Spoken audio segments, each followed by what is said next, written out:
Introduction. The question no one dares to ask. Not every mother cries tears of joy after giving birth.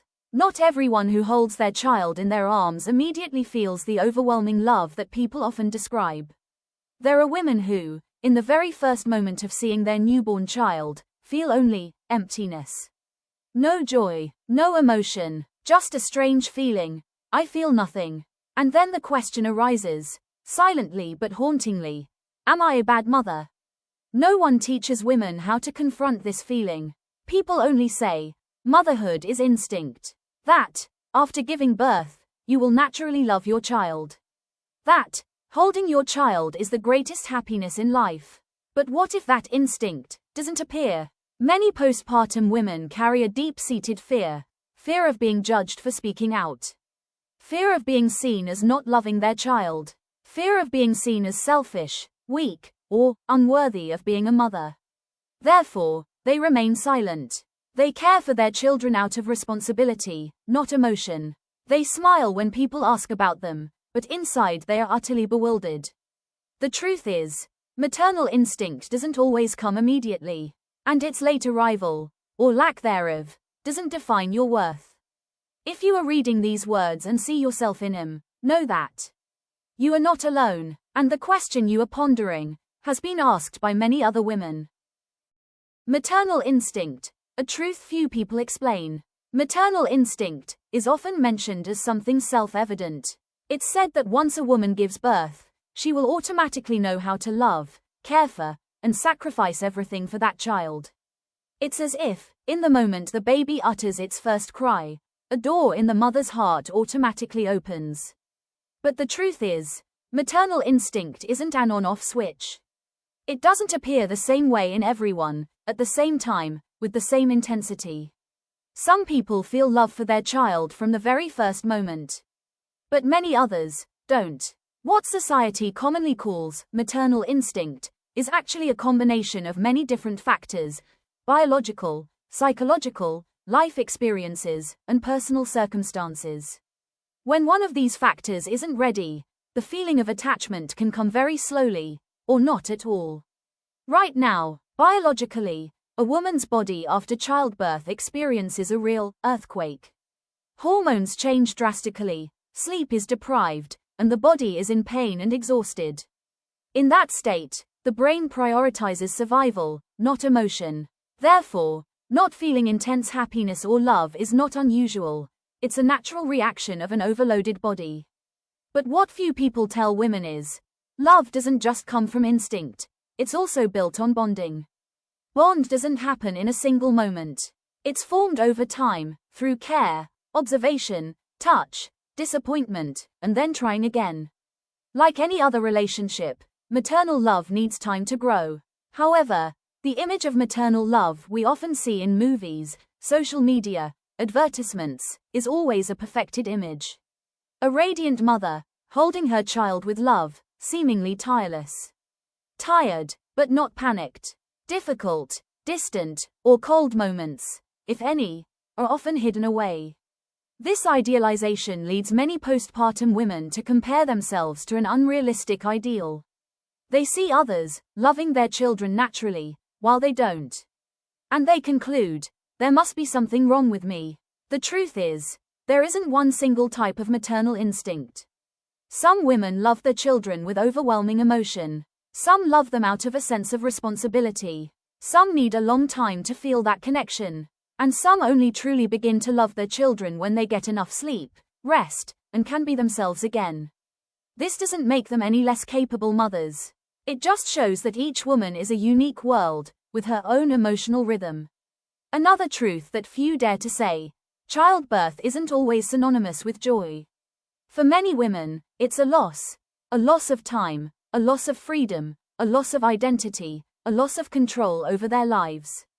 When these losses aren't acknowledged and healed, it's difficult for positive emotions to emerge. Therefore, instead of asking, why don't I have maternal instinct? Perhaps the question should be, how many burdens am I carrying at once, and no one really sees them? When a woman is understood, supported, given rest, and allowed to be imperfect, her maternal instinct, or rather, her connection, will often come. It may be slow, but it will be deep. And if it hasn't come right now, that doesn't mean you don't love your child. It just means you need to be loved too. What happens in a woman's body after childbirth? After giving birth, many women wonder, why am I so tired? Why are my emotions constantly changing? Why am I not the same person I used to be? The answer doesn't lie in weakness. It lies in your body, which has just undergone one of the biggest transformations in a person's life. Biologically, childbirth is not just an event. It is a total shock. Immediately after the baby is born, estrogen and progesterone, two hormones that are high throughout pregnancy, drop very rapidly. This drop is like falling from the top of a mountain to the bottom of a ravine in just a few days. This sudden change directly affects the brain, especially the areas related to emotions, sleep, and mood regulation. Therefore, postpartum women feeling sad, tearful, empty, anxious, or emotionally disconnected is not a sign of weakness, but a perfectly normal physiological response. Oxytocin, the love hormone, is often cited as evidence that women are born to love their children. But the truth is, oxytocin doesn't work the same way in everyone. It's influenced by stress levels, lack of sleep, postpartum pain, history of anxiety or depression, level of support from the surrounding environment. When a mother is exhausted, anxious, and left alone with responsibilities, oxytocin may not activate as strongly as expected. That doesn't mean you're incapable of loving, it just means your body is overloaded. Besides hormones, disrupted sleep is an extremely important but often overlooked factor. The human brain needs sleep to regulate emotions. But postpartum women often have interrupted sleep, never get a full sleep cycle, are constantly on alert. In this state, the brain switches to survival mode. The sole objective is to survive today. Positive emotions, excitement, joy, all are relegated to secondary importance. The body hasn't fully recovered either. Birth wounds, back pain, breast pain, hair loss, changes in body shape, all happen simultaneously. The woman looks in the mirror and no longer recognizes herself. The feeling of losing control of her body easily leads to estrangement from herself, and consequently, from her role as a mother. Another less discussed fact, the mother's brain is also undergoing restructuring. Studies show that after childbirth, a woman's brain changes to increase its ability to respond to the baby's needs. But during this transition period, many people feel mind foggy, forgetful, difficulty concentrating, less sharp than before. This easily leads them to blame themselves. I'm getting worse. While in reality, the brain is working very hard to adapt. All these changes combine to create a general state, physical and mental exhaustion. In that state, it's entirely possible to not feel intense love for your child or not feel your maternal instincts. Therefore, instead of asking yourself, why am I not like other mothers? Perhaps you should ask yourself, how many changes has my body endured that no one has really noticed? Your feelings are not your fault. They are signals that you need rest, care, and support. And sometimes, before learning to love her child, a woman needs to be loved in return, right within her own body. When the psychology doesn't keep up with the role of motherhood, the body doesn't always give birth to a child just as the mind does. For many women, the moment after childbirth is not only the beginning of caring for a baby, but also the end of an old version of themselves. And that end comes too quickly, too suddenly, leaving the mind unprepared. Before becoming a mother, a woman is much more than that. A person with time for herself, a person with plans, dreams, a familiar rhythm of life, a person who has the right to rest when tired, to withdraw when sad. After childbirth, everything changes in a very short time. There is no longer a boundary between day and night. There is no longer the right to prioritize oneself. There is no longer personal space to breathe. The woman's psychology is thrust into a new role without having had time to prepare mentally for the accompanying loss. Many people feel unprepared, but are afraid to admit it. Society often assumes that once you've been pregnant and given birth, you must be ready to be a mother. There's no room for hesitation, confusion, or regret. However, missing your old life doesn't mean you don't love your child. It only shows you're regretting a part of yourself that has just disappeared. Another less discussed aspect is the loss of personal identity. When a woman becomes a mother, she's often called by a new title, someone's mother. Her needs, emotions, and desires are gradually relegated to the bottom. Over time, she no longer knows who she is beyond being a mother. This feeling can lead to emptiness, apathy, or even inner rebellion. Not because she doesn't love her child, but because she feels neglected for too long. Psychologically, it takes time to accept the immense and long-term responsibility of motherhood. Not everyone is ready for the thought that life will now revolve around another person. Even the smallest decisions must consider the child. Personal freedom will be curtailed for years. When these thoughts arise, many women immediately blame themselves for being selfish. But in reality, it's a normal reaction for someone facing such a huge change. Another important point: not every mother has a safe past. Those who grew up lacking affection, trauma, or without positive role models often face more difficulties when entering motherhood. They have to care for their children while also confronting unhealed parts of themselves. When a woman's psychology hasn't yet caught up with the role of motherhood, she may feel distant from her child. See childcare as a duty rather than a connection. Be easily irritable, withdrawn, or emotionally numb. Constantly feel not good enough. This isn't a failure, but a sign that you're in a transitional phase. A phase that needs understanding, not judgment. Motherhood isn't a leap, but a process of psychological maturation. Some people transition quickly, some need more time, and both are perfectly valid. If you're in a phase where your psychology hasn't yet caught up with the role of motherhood, remember, you don't need to force yourself to feel like you're meeting other people's expectations. You just need to be honest with your own feelings. Because when the mind is allowed to slow down, to be listened to, and to be supported, connection will have space to form, in your own way. Common signs of postpartum depression. Postpartum depression doesn't always manifest in easily recognizable forms. It doesn't necessarily involve hysterical crying spells or obvious breakdowns. Sometimes, it's just a persistent feeling of fatigue, a quiet emptiness, an unnamed sadness. Therefore, many women are experiencing postpartum depression without even realizing they have a problem. They simply think, I'm weak. Or worse, I'm a bad mother. One of the most common signs is a loss of emotional connection with their child. The mother continues to care for the baby fully, feeding, changing diapers, putting to sleep. But internally, she doesn't feel connected. Everything feels like a series of responsibilities to be fulfilled, without joy or emotional connection. This is often accompanied by a deep sense of guilt. They blame themselves for not loving their children enough, for not feeling the happiness they expected. The more they blame themselves, the more they withdraw, and the negative cycle continues. Another common sign is prolonged negative emotions, unexplained sadness, easily crying, or conversely, feeling completely numb, irritability, easily angered by very small things, feeling empty, meaningless. These emotions don't disappear after a few days of rest. They last for weeks, even months, making the mother feel trapped in her own life. Extreme fatigue is also a significant sign. Not just fatigue from lack of sleep, but a kind of irreversible fatigue. They still feel tired after sleeping. They feel heavy even after resting.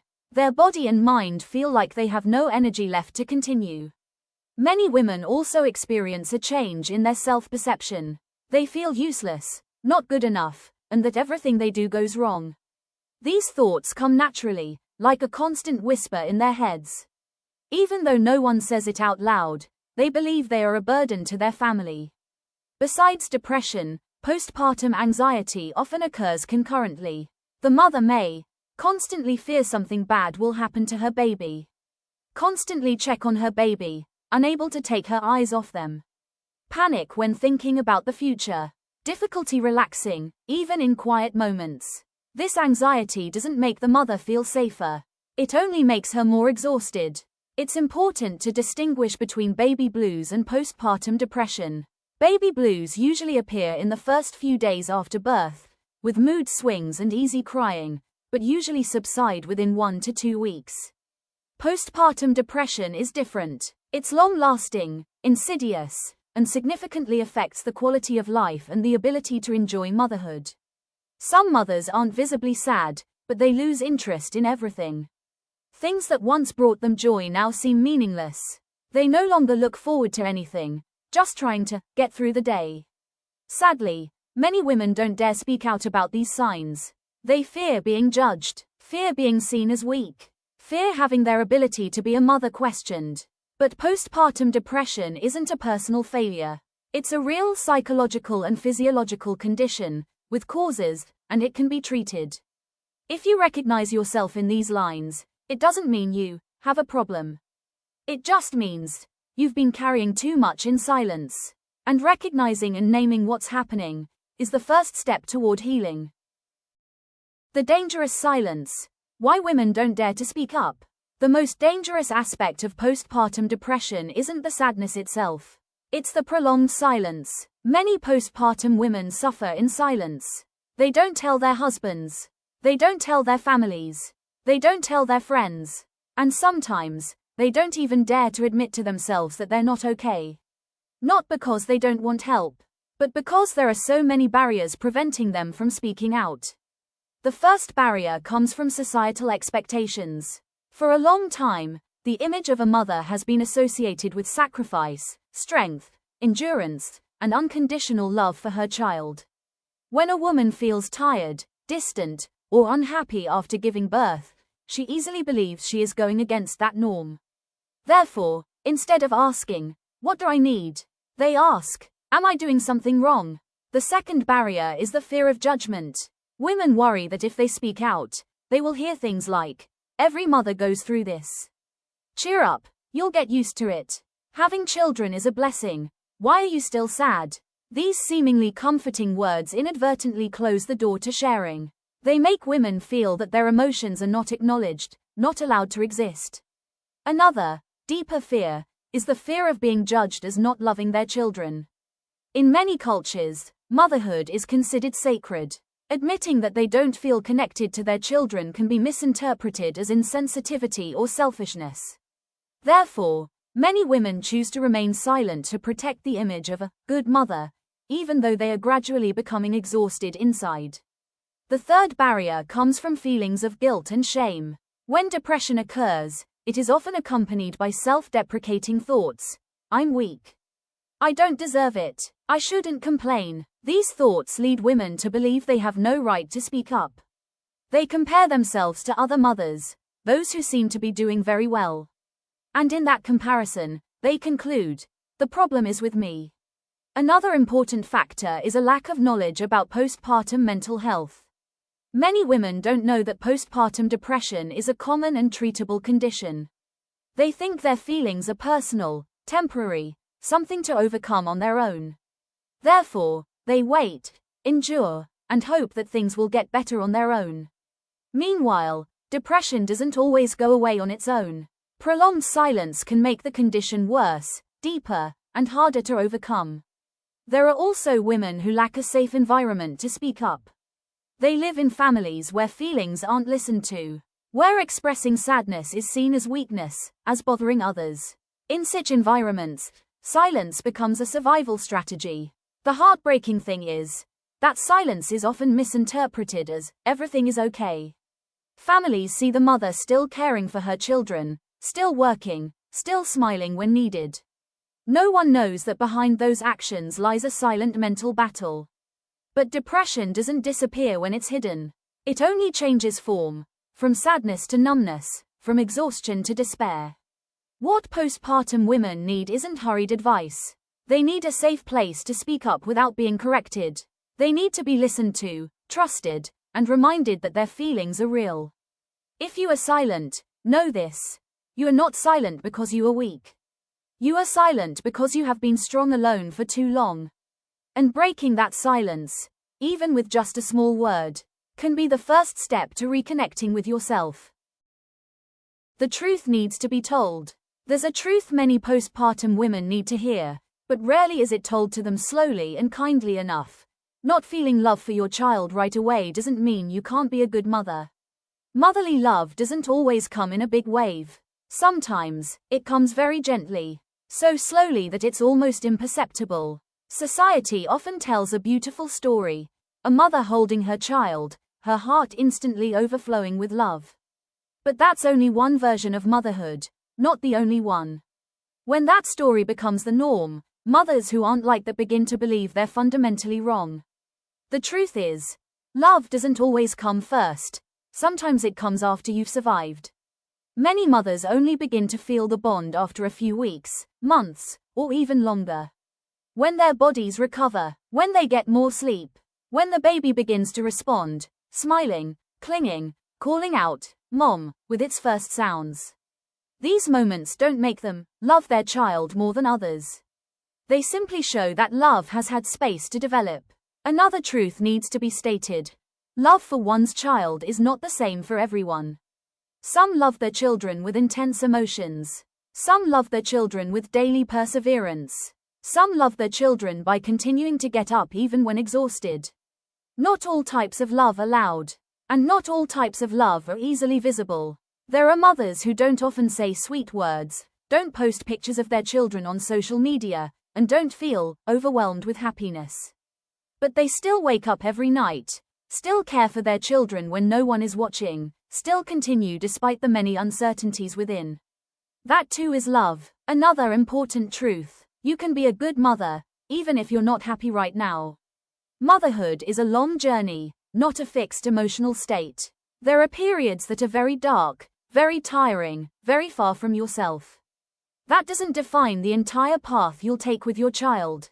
The truth is, many mothers only truly begin to love motherhood when they can be themselves again, not just a caregiver, but a human being with their own needs, limitations, and emotions. And here's the most important thing to say: your struggles don't make you weak. Your need for time doesn't make you selfish. Your inability to feel your maternal instincts doesn't make you wrong. You don't need to force yourself to feel like you're conforming to any particular mold. You don't need to love the way others expect. You just need to be honest with yourself right now. When a woman is allowed to be okay, acknowledge that she's tired, supported instead of corrected, connection will often come, more naturally, more gently. And if you're still in this empty phase at this point, please remember, it's not the end. It's just a very difficult road, one you shouldn't have to travel alone. A small but practical path. When you're exhausted, the hardest thing isn't change. It's being asked to change quickly. Therefore, the path for postpartum women can't be grand advice. It needs to be small. It needs to be slow. And it needs to be practical enough that you can do it even on a really bad day. The first, and most important, path is to allow yourself to be okay. Don't try to force yourself to be happy. Don't force yourself to be grateful, happy, or to love your baby in an ideal way. Simply acknowledge, "I'm tired." This statement won't weaken you. It helps you stop fighting with yourself. The next small step is to speak up, but only to someone safe. Not everyone needs to hear your story. Just one person. No judgment. No correction. No comparison. It could be your husband, a friend, a former mother, or a professional. Speaking up isn't about getting immediate solutions, but about letting go of all the burdens in your heart. Another very practical approach is to take care of your body, at the bare minimum possible. Not exercise, not a change in appearance. Just drink enough water, eat a meal without rushing, sit still for 5 minutes when no one needs you. Your body can breathe, and your mind can have a chance to calm down. With your child, let go of the pressure to bond the right way. You don't need to always feel emotional. Just be present. Hold your child for a few minutes. Watch your child when they're awake. Talk to your child in a normal voice. Bond isn't about explosive emotions. It's about the repetition of very small moments. One thing many women overlook is boundaries. Being a mother doesn't mean you have to be available all the time. If possible, practice saying, "I need a break. I'm not okay today." Boundaries don't make you a bad mother. They help you not disappear in your role as a mother. On tough days, don't ask, "How can I be happier?" Ask a smaller question. What can I do to lighten my mood today? Maybe a warm bath, listening to an old song, sitting by the window, taking an extra 10 minutes of sleep. These small things don't solve everything, but they keep you going. And if you feel like you're sinking too deep, please remember, seeking professional support isn't a failure. It's an act of courage. Just like you go to the doctor when your body hurts, your mind deserves care too. The path for postpartum women isn't a straight line. Some days you feel better. Some days you're back to square one. That doesn't mean you're falling behind. It just means you're still here, and you're still trying. And sometimes, that's enough for today. A message to the confused mother. If you're reaching these final lines feeling very tired, it might be because you've been trying too hard alone for too long. If there are times when you look at your child and don't know what you're feeling, if there are days when you just do things out of habit, if you have more questions than answers in your heart, please believe me, you're not wrong. Motherhood isn't a magical moment that lasts forever. It's a very real journey. There are bright moments, and there are dark ones. Those dark moments don't define who you are. They just say you're going through something very difficult. You don't need to love your child the way others describe it. You don't need to feel happy all the time. You don't need to be stronger than you currently are. As long as you're still here. As long as you're still breathing. As long as you're still trying each day. Even if it's very slow. If you don't feel connected today, that doesn't mean it will never come. Some loves take time. Some bonds only form when you're rested and supported. And if you're wondering, am I okay? The answer might be, you need care, just like anyone else. Remember, you've just been born again, as a mother, and you deserve tenderness, even from yourself.